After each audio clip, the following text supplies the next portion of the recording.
Menteri Hukum dan Hak Asasi Manusia, Menkumham Yasona Lawli diisukan terkena perombakan kabinet atau reshuffle pada Senin 19 Agustus 2024.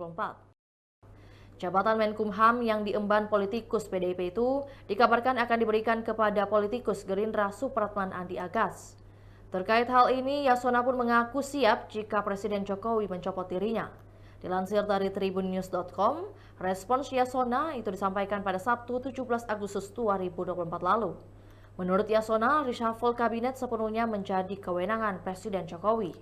Kemudian pada Minggu 18 Agustus 2024 kemarin, Yasona juga telah mengonfirmasi kebenaran reshuffle tersebut. Diketahui isu Presiden Jokowi akan kembali merombak Kabinet Indonesia Maju kembali mencuat.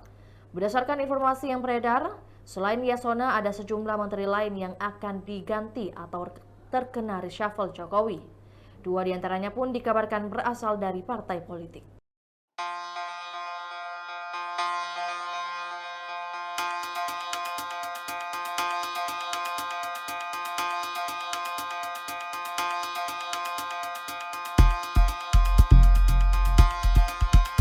Itulah tadi berita hot news kita pada hari ini. Saksikan berita hot news lainnya hanya di kanal YouTube dan Facebook Tribun Timur. Download Tribun X sekarang. Menghadirkan lokal menjadi Indonesia.